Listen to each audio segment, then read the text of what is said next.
വൻതോതിൽ മതവർഗീയവാദം ചെലവാക്കാനാണ് ഇവർ ക്യാമ്പസ് ഇലക്ഷനിൽ ശ്രമിച്ചുകൊണ്ടേയിരിക്കുന്നത്. അവിടെ ജോയിന്റ് സെക്രട്ടറി സ്ഥാനാർത്ഥിയായി മത്സരിച്ചിട്ടുള്ള ഒരു വിദ്യാർത്ഥിയോട്, പ്രത്യേകിച്ച് കാസർഗോഡ് ഗവൺമെന്റ് കോളേജിലെ ജോയിന്റ് സെക്രട്ടറി സ്ഥാനാർത്ഥിയായി മത്സരിച്ചിട്ടുള്ള വിദ്യാർത്ഥിയോട് തടഞ്ഞു നിർത്തി പലതവണയായി നീ ഞങ്ങളുടെ കൂട്ടത്തിൽ നിന്ന് അകന്നുപോയ വിദ്യാർത്ഥിയല്ലേ എന്നാണ് ഐഷ എന്ന വിദ്യാർത്ഥിയോട്, ജോയിന്റ് സെക്രട്ടറി സ്ഥാനാർത്ഥിയായി മത്സരിച്ച വിദ്യാർത്ഥിയോട് MSFകാർ ചോദിക്കുന്നത്. ഞങ്ങൾ ആവർത്തിച്ചു പറയുന്നു, മുസ്ലിം ജനവിഭാഗത്തിന്റെ അട്ടിപ്പേർ അവകാശമൊന്നും MSFന് നൽകിയിട്ടില്ല. MSFന് അതിന് അധികാരവുമില്ല. MSF വർഗീയവാദ നിലപാട് ഉയർത്തുന്നുണ്ട് എന്ന് ശരിവെക്കുന്ന ഉദാഹരണങ്ങളാണ് കേരളത്തിൽ നടന്നുകൊണ്ടിരിക്കുന്നത്. ആ ഉദാഹരണങ്ങൾ ഞങ്ങൾ ഇനിയും തുറന്നു കാണിക്കും. അതിൽ നിന്ന് പുറകോട്ടില്ല. അത് നിങ്ങൾ ഇനി എത്ര സംഘിപ്പട്ടം ചാർത്തി തന്നാലും ഞങ്ങൾക്ക് അത് പ്രശ്നമല്ല. യഥാർത്ഥത്തിൽ ഞങ്ങൾ മതനിരപേക്ഷ കാഴ്ചപ്പാടിന് ഈ രാജ്യത്തിന് വേണ്ടി പ്രവർത്തിക്കുന്നവരാണ്. സംഘപരിവാറിനെ നേരിട്ട് പ്രവർത്തിക്കുന്നവരാണ്. ഒരു കാര്യം കൂടി ഞാൻ ചോദിക്കുന്നു, MSFന്റെ ഏത് സംസ്ഥാന നേതാവാണ് സംഘപരിവാറിനെ നേരിട്ട് ജയിലിൽ പോയിട്ടുള്ളത്? ആരാ പോയിട്ടുള്ളത്? ഈ കാലയളവിൽ പോലും ആരെങ്കിലും പോയോ? ഇവിടെ സംഘപരിവാറിനെതിരെ സമരം ചെയ്ത് 40 സഖാക്കൾ യൂണിവേഴ്സിറ്റി സമരത്തിന്റെ ഭാഗമായി കേരളത്തിൽ അങ്ങോളം ഇങ്ങോളം കണ്ണൂർ മുതൽ കേരള വരെയുള്ള സർവകലാശാലകളിൽ പോയി, സംസ്ഥാന നേതൃത്വം ആകെ. അപ്പോ സംഘപരിവാർ വിമർശനവും സംഘപരിവാറിനെതിരെയുള്ള സമരവും ഒക്കെ ആർക്കാണ് നല്ലോണം അറിയുക, ആരാണ് അത് ചെയ്തുകൊണ്ടിരിക്കുന്നതെന്നൊക്കെ ഈ നാട്ടിലെ എല്ലാവർക്കും അറിയാം. അതുകൊണ്ട് അതൊന്നും കാണിച്ച് ആ നിലയിൽ ഏതെങ്കിലും വിധത്തിൽ വിരട്ടാമെന്നൊന്നും കരുതണ്ട. യഥാർത്ഥത്തിൽ നിങ്ങൾക്കെതിരെയുള്ള വിമർശനം ന്യായമാണ്. ജമാഅത്ത് ഇസ്ലാമിക്ക് വളമായി, അവർക്ക് വളരാനുള്ള ഇടം നൽകുന്ന ഒന്നായി ഇന്ന് MSF മാറിയിരിക്കുന്നു. അതുകൊണ്ട് തന്നെയാണ് നിങ്ങളെ മൗദൂദി സ്റ്റുഡൻസ് ഫെഡറേഷൻ എന്ന് വിളിക്കാൻ ഉത്തരവാദിത്തത്തോടു കൂടി ഞങ്ങൾ ഇറങ്ങി വന്നത്. ഇപ്പോൾ കാസർഗോഡ് ജില്ലയിലെ അവസ്ഥ ഇതാണ്. അവിടെ ജയിച്ചിട്ടുള്ളത് government college Kasaragod, Manjeshwaram law college, government college Uduma, government college Karinthalam, EK Nayanar government college Eleri, peoples college Munnad, Nehru college Kanhangad, saint Pius college Rajapuram, Nileshwaram Palathadam campus, IHRD college Madikkai, IHRD college Pallippara. Kasaragod government കോളേജിൽ 5 ഗവൺമെന്റ് കോളേജ് ഉള്ളതിൽ 4 ഗവൺമെന്റ് കോളേജും, കണ്ണൂരിൽ 4ൽ 3 ഗവൺമെന്റ് കോളേജും, വയനാടുള്ള ഒരു ഗവൺമെന്റ് കോളേജിൽ 1 ഗവൺമെന്റ് കോളേജും എന്ന നിലയിൽ അവിടെയും SFI വിജയം ആവർത്തിച്ചിട്ടുണ്ട്. ആകെ മൊത്തം 8 ഗവൺമെന്റ് കോളേജുകളിൽ SFI കണ്ണൂർ സർവകലാശാലയ്ക്ക് കീഴിൽ വിജയിച്ചിട്ടുണ്ട്. മൊത്തം 10 കോളേജുകളാണ് സർവകലാശാലയ്ക്ക് കീഴിൽ ഗവൺമെന്റ് കോളേജുകളായിട്ടുള്ളത്. ഇവിടെയാണ് നമ്മൾ യൂണിവേഴ്സിറ്റി സെന്ററുകൾ പൂർണ്ണമായും 5 യൂണിവേഴ്സിറ്റി സെന്ററുകളിൽ പൂർണ്ണമായും തെരഞ്ഞെടുപ്പ് നടന്നിടങ്ങളിൽ SFI വിജയിച്ചു വരികയും ചെയ്തു. തെരഞ്ഞെടുപ്പ് നടന്ന ഘട്ടത്തിലെ അതല്ലാത്ത ഇടങ്ങളിലും SFI നേരത്തെ എതിരില്ലാതെ വിജയിച്ചു വന്നിട്ടുമുണ്ട്. കണ്ണൂർ ജില്ലയിലേക്ക് വന്നാൽ 54 കോളേജുകളിൽ 46 കോളേജുകളിലാണ് SFI വിജയം കണ്ടെത്തിയിട്ടുള്ളത്. 14 വർഷങ്ങൾക്ക് ശേഷം ചെറുപുഴ നവജ്യോതി കോളേജും, പൈസക്കിരി ദേവമാത കോളേജും, കൂത്തുപറമ്പ് നിർമ്മലഗിരി കോളേജും, മാടായി കോളേജും, ഡീപോൾ കോളേജ് എന്നിവയും KSUവിൽ നിന്ന് തിരിച്ചുപിടിക്കാൻ SFIക്ക് സാധിച്ചിട്ടുണ്ട്. അതോടൊപ്പം ABVP, KSU, MSF എന്നുള്ളവരൊക്കെ SFIയെ എതിർത്ത് നിന്ന് മത്സരിക്കുന്ന ചെണ്ടയാട് MG കോളേജിലും SFI വിജയം ആവർത്തിച്ചുകൊണ്ട് തിരിച്ചുപിടിക്കാൻ അത് സാധിച്ചിട്ടുണ്ട്.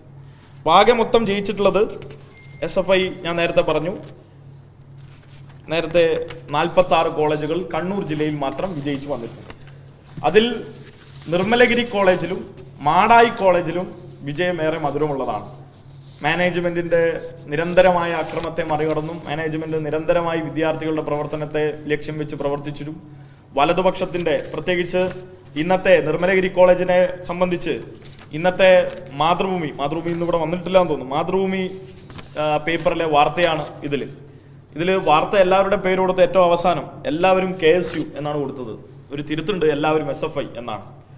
എല്ലാവരും KSU എന്നാണ് കൊടുത്തിട്ടുള്ളത്. മാതൃഭൂമിക്കും എല്ലാവർക്കും അവിടെ നിർമ്മലഗിരിയിൽ എപ്പോഴും KSU വിജയിക്കുന്നു എന്നുള്ള നിലയിലായിരിക്കും അവരുടെ ഒരു ബോധം. എന്നാൽ ആ ബോധമൊക്കെ മാറിയിരിക്കുന്നു. കേരളത്തിലെ വിദ്യാർത്ഥികളും പൊതുസമൂഹവും നിർമ്മലഗിരി കോളേജിൽ ഉൾപ്പെടെ എല്ലാ മാനേജ്മെന്റുകളുടെ ഇടപെടലുകൾക്കും അപ്പുറത്തേക്ക് SFIയെ വിജയിപ്പിക്കണമെന്ന ബോധത്തിലേക്ക് എത്തിയിരിക്കുന്നു. അത് കേരളത്തിന്റെ മാറിയ കാലത്തിന്റെ പ്രതീക്ഷയാണ്, അതിൻ്റെ ഒരു പ്രതിരോധമാണ്, ഉദാഹരണമാണ്. അത് അംഗീകരിക്കാൻ മാതൃഭൂമി ഉൾപ്പെടെയുള്ള പത്രമുത്തശ്ശിമാർ തയ്യാറായാൽ നന്നാകും എന്നുള്ളതാണ് ഓർമ്മിപ്പിക്കാനുള്ളത്. മറ്റൊന്ന് വയനാട് ജില്ലയാണ്. അവിടെയും സംഘടനാടിസ്ഥാനത്തിൽ തെരഞ്ഞെടുപ്പ് നടന്ന 5 കോളേജുകളിൽ 3ലും SFI വിജയിച്ചു. PK Kalan college, KUC Mananthavady, government college Mananthavady എന്നുള്ള നിലയിലാണ് അവിടെ വിജയിച്ചിട്ടുള്ളത്. അപ്പോൾ ഇങ്ങനെ ഈ രണ്ട് സർവകലാശാല തെരഞ്ഞെടുപ്പും ഒരു സ്കൂൾ പാർലമെന്റ് തെരഞ്ഞെടുപ്പും കഴിഞ്ഞപ്പോൾ ഈ തരത്തിലാണ് SFIയുടെ വിജയം ഇവിടങ്ങളിൽ ഉണ്ടായിട്ടുള്ളത്. ഈ വിജയം കേവലപരമായ വിജയമല്ല. വിദ്യാർത്ഥി സമൂഹം SFIയോടൊപ്പം അണിനിരക്കുന്നു എന്നും SFI മുന്നോട്ട് വെക്കുന്ന വിമർശനം അതിനെ ഉൾക്കൊള്ളാൻ കഴിയുന്ന വിധത്തിലും അത് വിദ്യാർത്ഥികളുടെ അനുഭവ പശ്ചാത്തലത്തിൽ നിന്ന് ഞങ്ങൾ മുന്നോട്ട് വെക്കുന്ന വിമർശനം ശരിയാണെന്നുമുള്ള ഉദാഹരണങ്ങളാണ് ഈ തെരഞ്ഞെടുപ്പുകളിലൊക്കെ കാണുന്നത്. തലയിൽ കിരീടം വെച്ച രാജാവിനെ പോലെ കാസർഗോഡ് ഗവൺമെന്റ് കോളേജ് വെച്ച് നടന്നുകൊണ്ടിരുന്ന മൗദൂദി സ്റ്റുഡൻസ് ഫെഡറേഷന്റെ അവസാനത്തെ പൊൻതൂവലും ഞങ്ങൾ വലിച്ചെറിഞ്ഞിട്ടുണ്ട്. മനസ്സിലാക്കേണ്ടത്, ഞങ്ങൾ മുന്നോട്ട് വെച്ചിട്ടുള്ള പൊളിറ്റിക്കലായ വിമർശനത്തെ തൊടാൻ ഇപ്പോഴും അവർ തയ്യാറുണ്ടോ എന്നുള്ളതാണ് ഞങ്ങളുടെ ചോദ്യം. ഈ വർഗീയവാദ നിലപാടിൽ നിന്ന് അവർ പുറകോട്ട് പോകണം എന്നുള്ളതാണ് ഞങ്ങൾക്ക് അതുമായി ബന്ധപ്പെട്ട് പറയാനുള്ളത്. ജമാഅത്ത് ഇസ്ലാമിക്ക് വേദി ഒരുക്കുന്നത് അവസാനിപ്പിക്കണം. അപ്പോൾ ഞാൻ ഈ ലിസ്റ്റ് ഉൾപ്പെടെ വായിച്ചു. ആ ലിസ്റ്റിൽ ഉൾപ്പെടെ നമുക്ക് അവിടങ്ങളിൽ ചെറിയ കോളേജുകളിൽ ചെറിയ നമ്പർ ഓഫ് കോളേജുകളിൽ നമുക്ക് പരാജയം സംഭവിച്ചിട്ടുണ്ട്. ആ പരാജയം സംഭവിച്ചിടങ്ങളിലൊക്കെ ശക്തമായി തിരിച്ചു വരാൻ കഴിയുന്ന രൂപത്തിലുള്ള പ്രവർത്തനങ്ങൾക്കും SFI ഈ ഇടങ്ങളിലൊക്കെ സർവകലാശാല ഇടങ്ങളിലൊക്കെ പ്രത്യേകിച്ച് ഈ പ്രദേശങ്ങളിലൊക്കെ നേതൃത്വം കൊടുക്കും എന്നുള്ളതാണ് തെരഞ്ഞെടുപ്പുമായി ബന്ധപ്പെട്ട കാര്യത്തിൽ പറയാനുള്ളത്.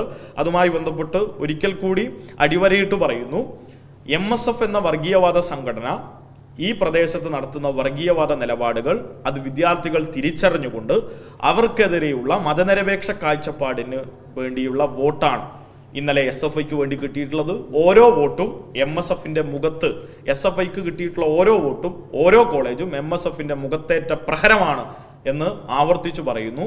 അവർ ഈ നടത്തുന്ന ഈ വിഭജന തന്ത്രം അത് ആത്യന്തികമായി ഇന്ത്യയിലെ സംഘപരിവാറിനെ സഹായിക്കുകയുള്ളൂ എന്നുള്ളതാണ് ഞങ്ങൾക്ക് പറയാനുള്ളത്. അത് ഉദാഹരണമായി നമുക്ക് കാണാൻ കഴിയുന്നത് ABVPയും MSFും ഈ പറഞ്ഞ SFIയും ഒക്കെയുള്ള ഗവൺമെന്റ് കോളേജിൽ അവിടെ MSF മാറുമ്പോൾ അവിടെ കടന്നു വരുന്നത് ABVP ആയി തീരുന്നു.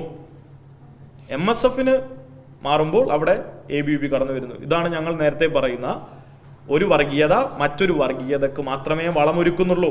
ഇത് മതനിരപേക്ഷ കാഴ്ചപ്പാടുകൾക്ക് അനുചിതമായി നിലനിൽക്കുന്നതാണ്.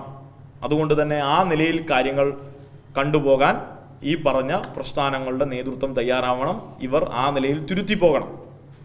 ഇതാണ് കോളേജ് യൂണിയൻ തെരഞ്ഞെടുപ്പുമായി ബന്ധപ്പെട്ട് പറയാനുള്ളത്.